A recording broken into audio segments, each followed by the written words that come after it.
Bismillahirrahmanirrahim. Assalamualaikum warahmatullahi wabarakatuh.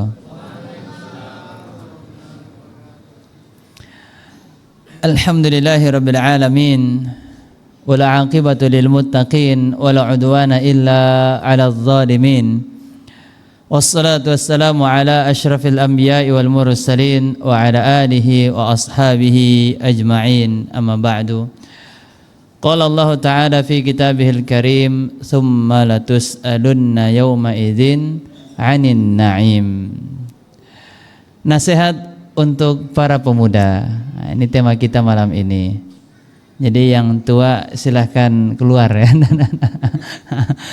Atau mungkin yang pernah muda mungkin tetap duduk aja dan mungkin merasa muda terus insyaallah. Ya, karena susah pengen mengakui diri ini tua. Biasanya merasa muda, dan itu tentu adalah merupakan rasa yang baik untuk memotivasi diri terus melakukan kebaikan dan tidak mau kalah dengan yang masih muda. Khususnya untuk adik-adik, para remaja, saudaraku, para pemuda, kaum muslimin dan muslimat, tentu ini adalah merupakan nasihat secara khusus yang akan kita bahas dari nasihat sebaik-baik nasihat yang ada dari agama kita yang berangkat dari hadis Rasul sallallahu alaihi wasallam. Ada pemuda yang dipuji di dalam hadis Rasul.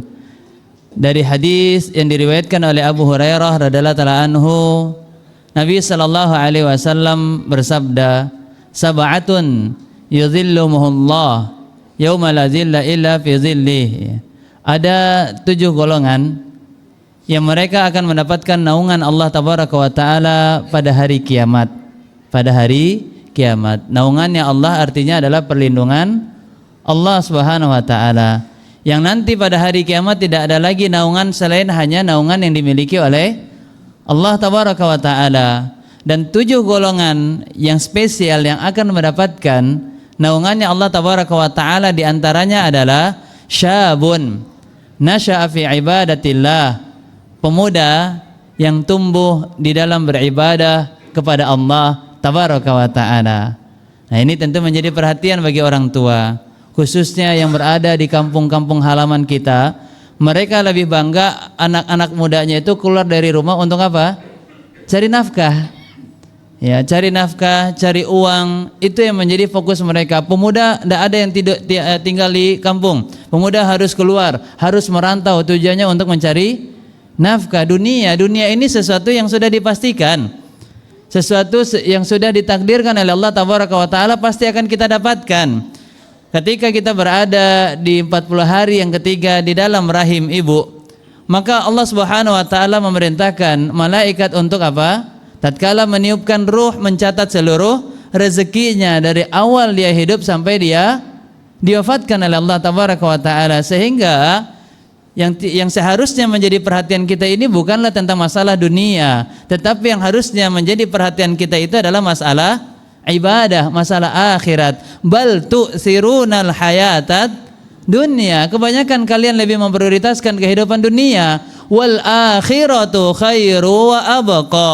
Tapi Allah tegaskan di banyak ayatnya, kehidupan akhirat itu kehidupan yang lebih baik, lebih baik. Kehidupan akhirat adalah lebih baik. Sekalipun mungkin anak-anak kita tidaklah memiliki banyak pendapatan daripada rezekinya dibandingkan daripada teman-temannya yang lain yang sejawat, yang seumur dengannya, tapi kita lihat bagaimana ibadah anak-anak kita lihat bagaimana akidah mereka, kita lihat bagaimana akhlak mereka, kita lihat bagaimana pengesaan dia kepada Allah Tabaraka wa Ta'ala, penghambaan dia kepada Allah Tabaraka wa Ta'ala. Dan ini adalah penilaian yang lebih adil, yang lebih bijak, yang berkaitan tentang masalah tujuan kita dihidupkan oleh Allah Tabaraka wa Ta'ala bukan untuk masalah dunia, tetapi kita tujuannya diciptakan oleh Allah Tabaraka wa Ta'ala untuk ibadah, untuk akhirat.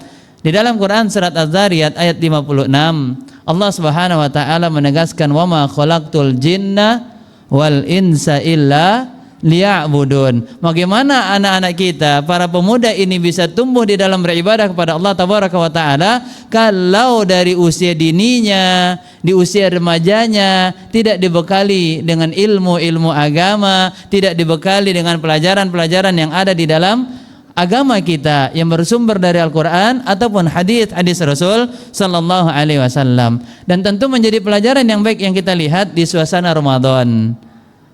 Kegiatan remaja sangatlah aktif, khususnya kegiatan yang ada di masjid. Mereka mengurus adik-adik mereka untuk tadarus, mereka memperhatikan adik-adik mereka untuk melaksanakan sholat di masjid, mereka rapikan, mereka tertibkan, mengurus takjil iftar, atau juga mengurus yang namanya perlombaan, menjadi panitia dan seterusnya. Maka tentu ini adalah pembelajaran yang baik yang kita dapatkan daripada bulan Ramadan, yang tentunya sangat kita harapkan bukan hanya berhenti di bulan Ramadan, tapi ini dijadikan sebuah sunnah hasanah, sebagai kebiasaan yang baik yang seterusnya setelah bulan Ramadan. Makanya bulan Ramadan ini dikatakan bulan tarbiyah, bulan pendidikan, mendidik jiwa kita ini agar senantiasa berada di dalam kebaikan, mendidik jiwa kita ini agar senantiasa berada di dalam ketaatan, mendidik jiwa kita ini agar senantiasa berada di dalam ketakwaan kepada Allah tabaraka wa taala, la'allakum tattaqun. Dan inilah tujuan ibadah kita. Dan inilah tujuan daripada kita melaksanakan amal soleh, adalah untuk beribadah kepada Allah tabaraka wa ta'ala sebagaimana Allah tegaskan di dalam Quran surat Al-Baqarah ayat 21, ya ayyuhan nasu u'budu rabbakumul ladzi khalaqakum walladzina min qablikum la'allakum tattaqun. Puasa yang kita laksanakan saat ini la'allakum tattaqun.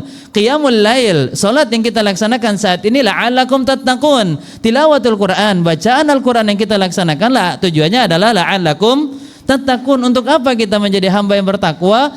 Agar bisa meraih surganya Allah tabaraka wa ta'ala. Karena surga adalah merupakan hadiah spesial bagi hambanya yang spesial. Dan hambanya yang paling spesial daripada manusia adalah mereka yang paling bertakwa kepada Allah tabaraka wa ta'ala. Sebagaimana Allah tegaskan, inna akramakum indallahi atqakum. Orang yang paling mulia di sisi Allah bukan orang yang paling banyak uangnya. Nah, ini kadang-kadang perhatian orang tua yang keliru kepada anaknya. Mereka bangga kalau anaknya punya banyak rezeki, punya banyak uang, padahal uang ini merupakan fitnah. Innama amwalukum wa auladukum fitnah. Uang ini bisa menjadi manfaat kalau digunakan di dalam kebaikan. Tapi bagaimana anak-anak kita ini bisa menjadikan harta yang dia miliki menjadi harta yang penuh manfaat, sedangkan dia tidak pernah dididik di dalam beribadah kepada Allah tabaraka wa ta'ala? Maka harta itu tidak mungkin bisa dia gunakan di dalam kebaikan, tapi akan dia lakukan di dalam keburukan. Na'udzubillahi min dzalik. Maka adik-adik para remaja, tentunya menjadi perhatian bagi kita, ini adalah merupakan nikmat. Umur muda ini adalah merupakan nikmat. Di dalam hadis yang diriwayatkan oleh Abdullah ibnu Abbas radhiyallahu ta'ala anhuma, Rasulullah sallallahu alaihi wasallam bersabda, igtanim syababaka qabla haramika. Gunakanlah usia mudamu sebelum datang usia tuamu. Untuk apa kita menggunakan usia muda? Untuk benar-benar beribadah kepada Allah tabaraka wa ta'ala, khususnya mencari ilmu. Karena usaha kita, semangat di dalam mencari ilmu itu berbeda tatkala kita masih muda dengan ketika kita sudah tua. Kemudian kelebihan-kelebihan yang Allah berikan di masa muda kita mencari ilmu, tentu itu berbeda tatkala kita sudah berada di usia tua. Makanya para ulama, di antaranya Hasan Al-Basri radhiyallahu taala mengatakan, ta'allamu fis sigari kan naqshi 'alal hajar. Belajar ilmu agama di usia muda itu seperti mengukir di atas batu. Tapi kalau belajar di usia tua seperti main air. Yang banyak ombak-ombaknya aja habis itu ya subhanallah. Tentu tidak. Ya. Belajar di usia tua pun juga ada manfaatnya tentunya. Lebih baik terlambat daripada tidak sama sekali. Lebih baik ada perubahan walaupun di akhir, karena tentu ini adalah perubahan yang baik. Ya, Nabi sallallahu alaihi wasallam menegaskan dalam hadis yang dikeluarkan dari Imam Muslim, innamal a'mal bil khawatim. Malah amalan yang dilihat itu adalah yang terakhir kita melaksanakannya. Maka untuk para pemuda, Ketika kita saat ini berada di dalam kebaikan, maka jangan terlena, jangan lengah. Sungguh musuhnya manusia yaitu syaitan sedang mengatur makar, sedang mengatur siasat bagaimana caranya agar kita terjerumus di dalam kemaksiatan, agar kita nanti di akhirnya kita tidak mendapatkan akhir yang husnul khatimah. Tapi syaitan sedang mengatur makar, sedang mengatur siasat, sedang mengatur tipu daya untuk bisa mengatur bagaimana caranya kita bisa terperosok, bisa terjerumus di dalam maksiat sehingga kita diwafatkan dalam keadaan su'ul khatimah. Maka berhati-hatilah kita dengan tipu daya syaitan. Maka bagaimana caranya agar kita bisa membentengi, menjaga diri kita daripada seluruh keburukan? Maka yang pertama adalah dengan berilmu. Kemudian yang kedua, pilihlah teman kalian. Siapa yang kalian jadikan sebagai teman dekat? Nabi SAW memberikan kaidah, la tusahib illa mu'mina. Janganlah kalian berteman kecuali bersama orang-orang yang memiliki keimanan yang baik. Kenapa? Karena Nabi SAW menegaskan almar'u ala dini khalilihi. Karena kualitas agama seseorang itu tergantung daripada temannya. Ketika temannya memiliki kualitas iman, ilmu agama yang baik, maka dia akan menjadi hamba yang baik. Tapi kalau dia berteman dengan teman-teman yang buruk, fasik, fajir, yang banyak melakukan kekufuran, kesyirikan, kemaksiatan kepada Allah, maka tentu ibadah kita pun juga akan demikian, kelakuan dan tabiat kita pun juga akan demikian. Kita akan banyak terjerumus di dalam kezaliman, kemungkaran, kemaksiatan dan dosa-dosa yang lainnya yang diharamkan oleh Allah Subhanahu wa taala. Kemudian setelah kita mempelajari ilmu, memilih teman yang baik, kemudian jagalah diri kita dengan terus meminta pertolongan kepada Allah dengan berdoa. Karena doa ini adalah merupakan tameng sebagai seorang mukmin, tameng untuk seorang mukmin. Doa silahul mukmin. Dan Nabi SAW mengatakan fa inna doa yanfa' mimma nazzal wa mimma lam yanzil. Sesungguhnya doa itu memberikan manfaat dengan apa yang sudah terjadi dan terhadap apa yang belum terjadi. Bahkan dalam hadis yang diriwayatkan oleh Salman Al-Farisi, dikutip oleh Ibnul Qayyim Al-Jauziyah rahimahullah ta'ala di dalam kitabnya Ad-Da' wad-Dawa, Rasulullah SAW bersabda, la yarudul qada' awil qadar illa doa. Tidak ada yang bisa merubah ketetapan Allah ataupun merubah takdirnya Allah yang melebihi daripada doa. Maka teruslah jaga diri kita dengan membasahi lisan ini, bermunajat, berdoa. Khususnya kita berada di bulan Ramadan, ini adalah merupakan bulan berdoa, bulan bermunajat. Maka jadikan momentum terbaik ini untuk merubah diri kita menjadi hamba yang lebih baik lagi di dalam keimanannya, ketakwaannya, amalnya, akhlaknya, dan juga doanya kepada Allah Subhanahu wa ta'ala. Dan di antara doa yang dianjurkan untuk kita sering membacanya, sebagaimana doa yang diajarkan di dalam sunnah Rasulullah SAW, ya muqallibal qulub sabbit qalbi ala dinik. Wahai zat yang maha membolak-balikan hati seorang hamba, teguhkanlah hatiku di atas agama Allah Subhanahu wa ta'ala. Maka mintalah terus pertolongan dan perlindungan kepada Allah Tabaraka wa ta'ala agar kita selalu berada di atas kebaikan, istiqomah di atas ketaatan, dan dijauhkan dari segala hal-hal yang buruk, hal-hal yang dimurkai dan dibenci oleh Allah Subhanahu wa ta'ala. Maka inilah beberapa nasihat yang dapat kami sampaikan. Teruslah gunakan usia muda di dalam kebaikan. Summa latus'alunna yauma idzin 'anin na'im.